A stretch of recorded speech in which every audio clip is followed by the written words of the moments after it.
اس سے زیادہ کچھ نہیں کہ وہ خدا کا ایک پیغام بر پیغام اگر دے گیا ہے تو پیغام لانے والا نہ بھی درمیان میں رہے تو کچھ نہیں بگڑتا، وہ بھی تو پیغام دینے کے لیے آیا تھا۔ قد خلت من قبلہ الرسل، اس سے پہلے بھی پیغام بر آتے رہے، پیغام پہنچاتے رہے، نظام قائم کرتے رہے، پھر چلے جاتے رہے۔ افإن مات أو قتل انقلبتم على أعقابكم، اگر کل کو یہ مر جائے یا قتل کر دیا جائے تو تم یہ سمجھ کے ساتھ جس شخصیت کے سہارے نظام قائم تھا وہ تو اب نہیں رہی، اس لیے چلو اپنی اسی پہلی انار کی حیثیت کے اوپر جو پہلے ہماری زندگی تھی، کیا تم یہ کرو گے؟ وَمَن يَنقَلِبْ عَلَىٰ عَقِبَيْهِ فَلَن يَضُرَّ اللَّهَ، جو یہ کہے گا کرے گا یہ سمجھے گا وہ اپنا ہی نقصان کرے گا، خدا کا کوئی نقصان اس میں نہیں ہوگا۔ وَسَيَجْزِي اللَّهُ الشَّاكِرِينَ، جو اس کے مطابق چلتے رہیں گے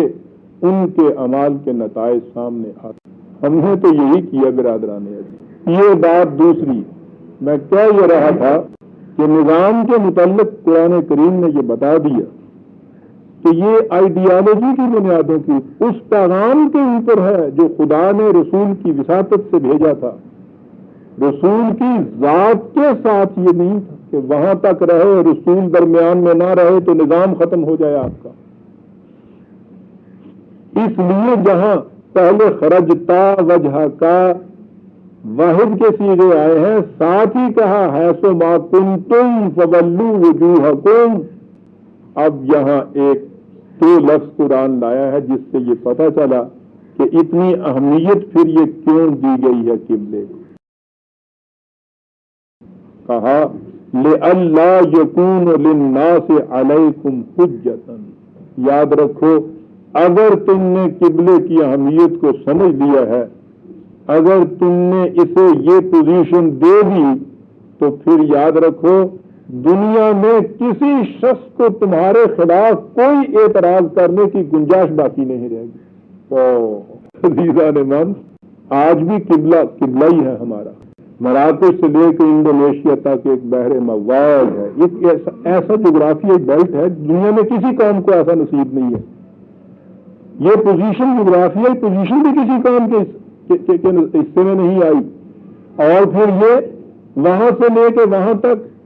ہر مسلمان قبلے ہی کی طرف رخ کر رہا ہے۔ اگر مقصود صرف نماز میں قبلے کی طرف منہ کرنا ہوتا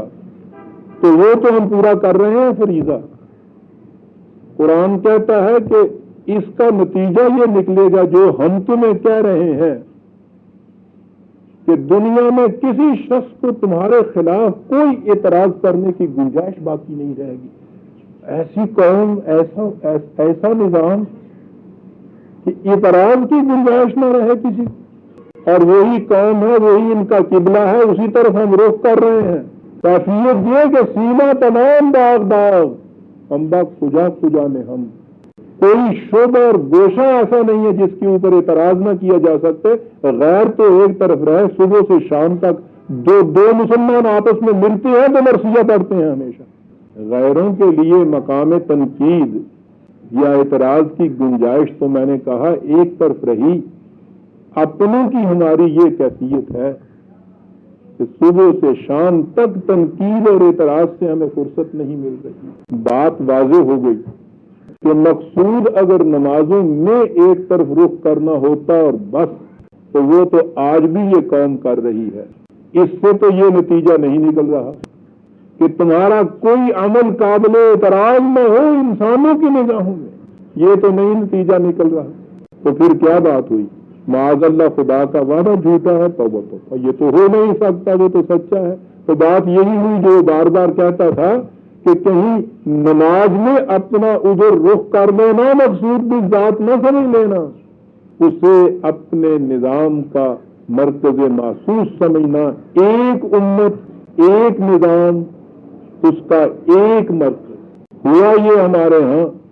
کہ اس کی جو محسوس شکل تھی وہ تو ہم نے اسی طرح باقی رکھی، اس کا مقصود، اس کے معنی جو تھے وہ ہم نے ختم کر دیے۔ اور جب دین نظم میں تبدیل ہوتا ہے تو ہوتا یہ ہے،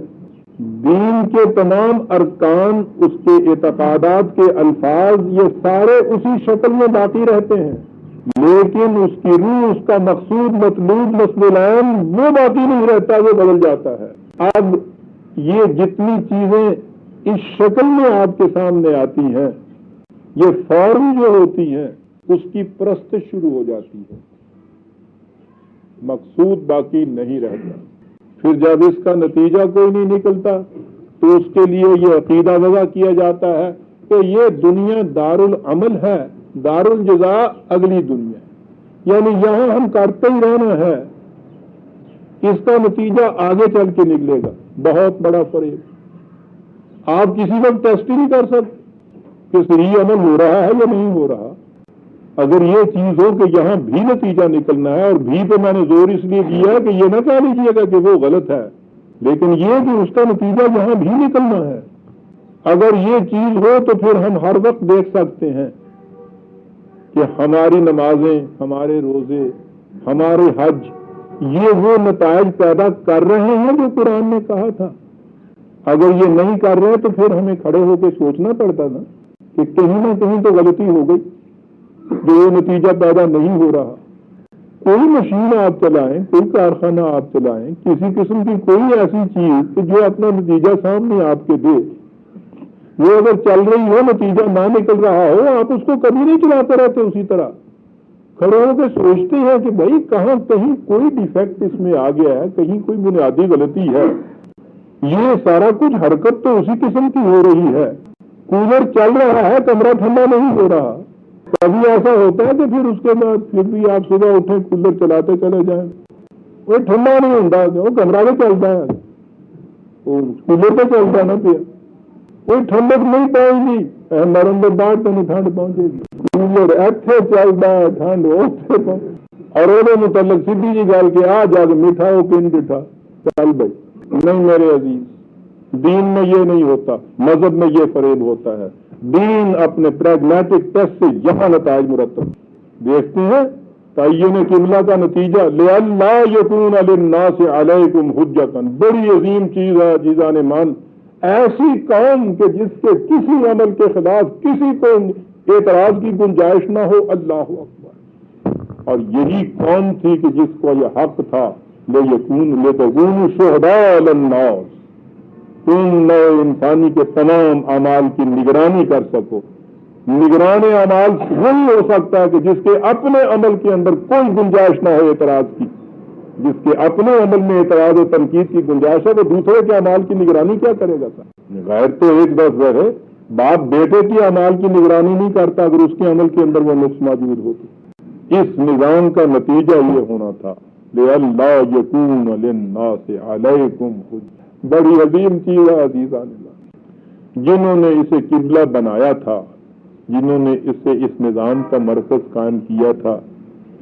آج بھی ہم سے نہیں، غیروں کے ہاں جو تاریخ اس دور کی موجود ہے اس میں آپ دیکھ لیجئے گا کہ ان کی کسی روش کے اوپر کہیں انگلی رکھنے کے لیے گنجائش نہیں۔ اور پھر انہیں یہ حق حاصل تھا کہ وہ پھر ایران کے کسرا کو بھی لکھتے اور بازنطین کے کیسر کو بھی یہ لکھتے کہ یاد رکھ کسرا، تیرے کسانوں کے اوپر جو زمینداروں کی طرف سے ظلم ہو رہا ہے، اگر تم نے اس کو نہ روکا تو یاد رکھو اس جرم کی سزا تم سے لی جائے گی۔ وہ مقابل میں یہ نہیں کہہ سکتا تھا کہ میرے ہاں کے کسانوں سے ہمدردی کرنے والوں، اپنے ہاں کے کسانوں کو تو دیکھو تمہارے ہاں کیا ہو گیا ہے۔ پہلے انہوں نے ان کسانوں کے ساتھ ہمدردی کر کے ان کے دکھوں کو مٹایا تھا، پھر ان سے یہ بات کہی تھی لئلا یکون للناس علیکم حجۃ، تاکہ دنیا میں کسی کو گنجائش نہ ہو تمہارے خلاف اعتراض۔ یہ عزیزان من تعین قبلہ الا الذین ظلموا منہم، کہتا یہ الگ بات ہے کہ جو روشی اپنی ظلم کی اختیار کریں وہ تو ٹھیک ہے کہہ دیں گے کہ صاحب یہ کیا بات ہوئی کہ دوسروں کی خاطر سب کچھ کرتے چلے جاؤ اور یہ کرتے چلے جاؤ، کہنے لگے ان کی بات میں کیا بات ہے، قرآن کی استثناء کیسے یہاں کیا ہے، ورنہ یہ ہو سکتا تھا کہ صاحب دیکھیے وہ اعتراض کرتے ہیں۔ یہ ٹھیک ہے، کیپیٹلسٹک سسٹم والا جو ہے وہ اعتراض کرے گا آپ کے اس سسٹم کے اوپر جس میں آپ کہتے ہیں کہ ہر ایک کی ضروریات